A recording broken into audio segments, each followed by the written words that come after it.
राधे राधे गुरुजी। गुरुजी मेरा क्वेश्चन ये है कि राधा जी की भक्ति करने का सही तरीका क्या है? भक्ति करने वालों को दो काम करना चाहिए। भक्ति कहाँ से स्टार्ट होती है?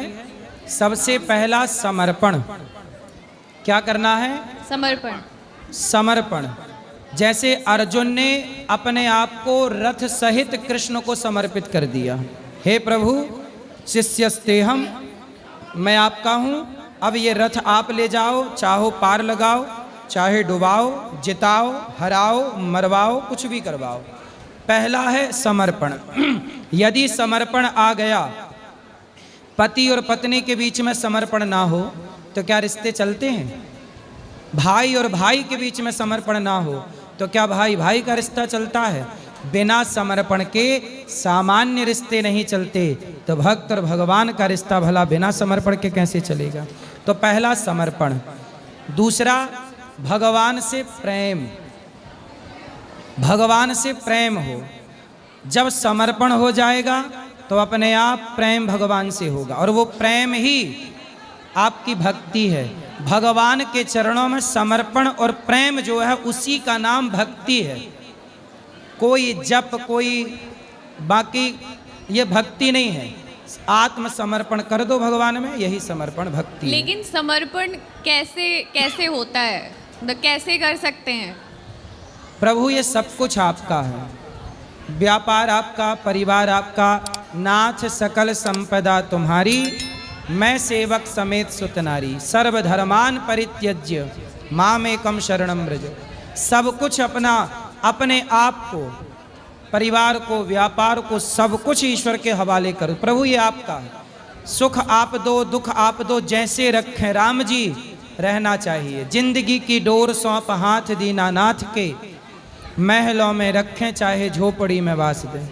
हर हाल में खुश रहना समर्पण भक्त का लक्षण है। जो समर्पित होगा वो हर परिस्थिति को ईश्वर की कृपा मानेगा। सुख को कृपा, दुख को कृपा, हानि को कृपा, लाभ को कृपा, जीवन को कृपा, मृत्यु को कृपा। जो मिल रहा है, मुझे सम्मान मिला कृपा, अपमान मिला कृपा, जीवन मिला कृपा, आंखों में आंसू हैं कृपा, होंठों पे मुस्कान है, हर परिस्थिति कृपा है। बस यही तो प्रॉब्लम है कि ये चीज़ नहीं समझ में आती। इसी यहीं आके थोड़ा सा ये जो एक ट्रस्ट वाला, जो फेथ वाला फैक्टर होता है वो टूट जाता है। तो मतलब समर्पण है, रहता है कि चलो ठीक है, भगवान जो कर रहे हैं ठीक है, लेकिन जब कोई चीज़ खराब होती है उस टाइम लगता है यार ये क्यों हो रहा है, कैसे हो रहा है, भगवान तो ऐसा कर रहे हैं। जब आपका बच्चा है? नहीं। अच्छा, जब छोटा बच्चा मोबाइल चलाता है ना तो माँ बाप छीन लेते हैं, और जब मोबाइल छीनते हैं ना तो उस बच्चे को बहुत गुस्सा आता है। वो बच्चा कहता है कैसी माँ है, देखो मैं मोबाइल पर गेम खेल रहा था, पूरा नहीं हुआ, छीन लिया। छोटे बच्चे को मोबाइल छीन लो, उसे बहुत गुस्सा आता है, पर वो कुछ कर नहीं सकता, तो गुस्सा पी के बैठ जाता है। पर माँ बाप मोबाइल छीनते हैं तो बच्चे के साथ गलत करते हैं कि सही? आप बताओ। वो आप सही कह रहे हो, लेकिन पर बच्चे को लगता है कि गलत किया। हाँ। ऐसे ही भगवान कुछ नहीं देते तो लगता है कि भगवान ने गलत किया, पर वो हमारे लिए अच्छा था इसलिए नहीं दिया। अर्थात ना मिलना अच्छा था, मिल जाता तो शायद नुकसान होता।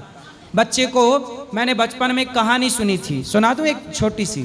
हाँ बिल्कुल। एक छोटी सी कहानी थी। जब मैं 5वीं क्लास में था, लगभग 4थी क्लास में, तब मेरे एक सर ने मुझे ये कहानी सुनाई थी। जब मैं 4थी या 5वीं क्लास में था, तब की याद है मुझे। उन्होंने सुनाई कि एक लड़का था, सबसे पहली बार वो स्कूल गया तो वो पेंसिल चुरा के ले गया, तो माँ को दिखाया, देखो पेंसिल लाया। माँ बोली वाह बेटा वाह, पेंसिल ले आया। दूसरे दिन वो किसी की कॉपी चुरा लाया, तीसरे दिन बैग चुरा लाया। ऐसे करते करते वो बहुत बड़ा चोर बन गया, और उसकी माँ खुश होती कि बेटा पैसा लाया, बेटा सोना लाया, बेटा ये। एक दिन पुलिस ने पकड़ लिया और उसे उम्र कैद हो गई। बहुत चोरियाँ पकड़ी गई, उम्र कैद। तो चोर से पूछा गया कि अब आपको उम्र कैद हुई है, पर इससे संतुष्टि नहीं मिल रही है, आपको फांसी होगी। अब बताओ आपको कुछ आखिरी इच्छा हो तो बोलो। तो उसने कहा मैं अपनी माता से मिलना चाहता हूँ। अब उसकी माँ आई, हाँ बेटा क्या हुआ, जेल में भी कुछ चुराया है क्या?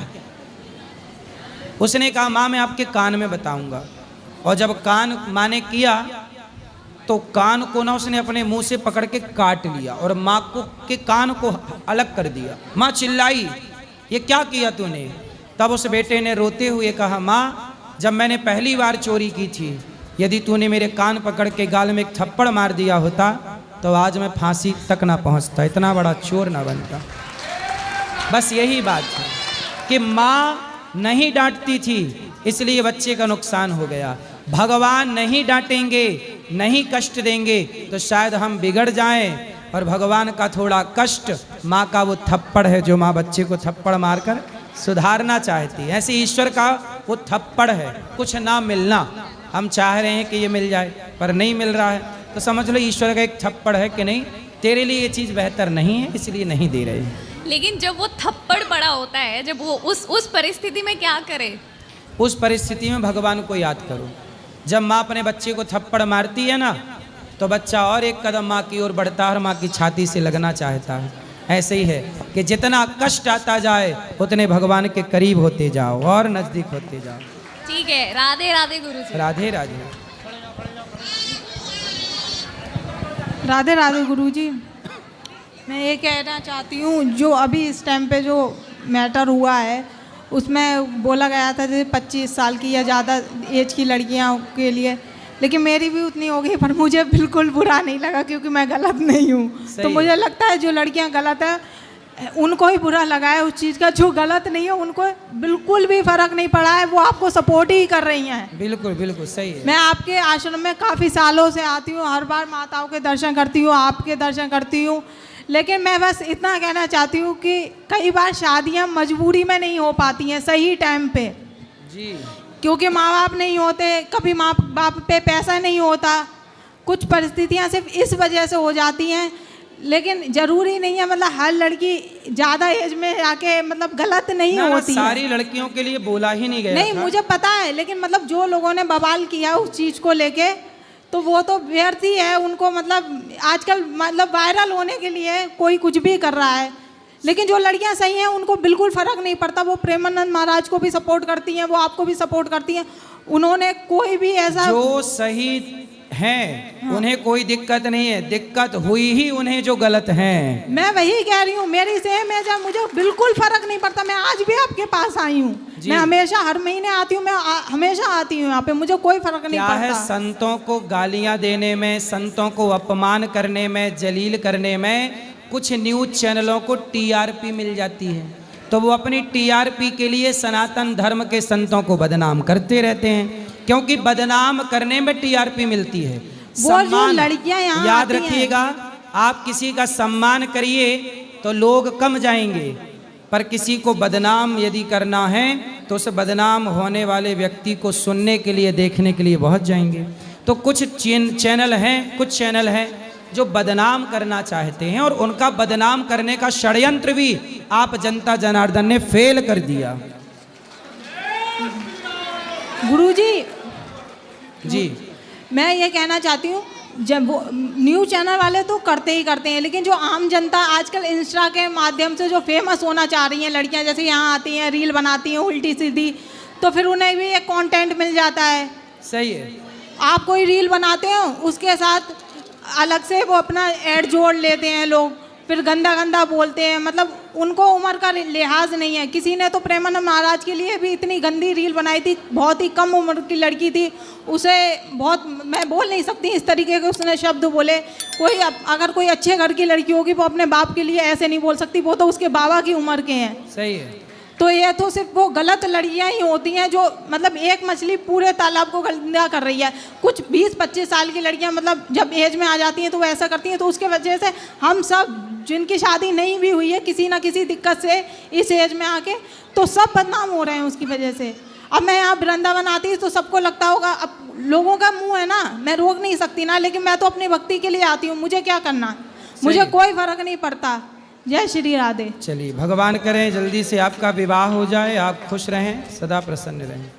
राधे राधे गुरुजी। जी गुरुजी, जैसे एकादशी के दिन कोई खत्म हो गया है तो उसका श्राद्ध पड़ता है एकादशी के दिन, तो उस दिन अन्न नहीं खिलाना चाहिए, तो उस दिन क्या करना चाहिए, खिलाना चाहिए या नहीं खिलाना चाहिए? फल फूल फलाहार चीज़ों का प्रसाद भोग लगा के और भोग लगा देना चाहिए।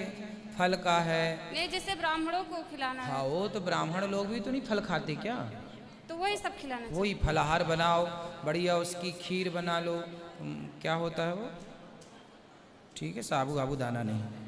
और गुरुजी सुनो, एकादशी सिंघाड़ा होता है, सिंघाड़ा, जी सिंघाड़े के आटे की पूड़ी बन जाती है, जी बढ़िया आलू की सब्जी बन जाएगी, और भी चीज़ बन जाएंगी, बहुत सारी चीज़ें जो भी आप लोग, लौकी का प्रयोग हो जाता है। और एकादशी के दूसरे दिन जब क्या कहते हैं कुछ दे के से निकाल के कुछ खाना चाहिए, सीधा दे के खाना चाहिए या ऐसे ही व्रत तोड़ना चाहिए?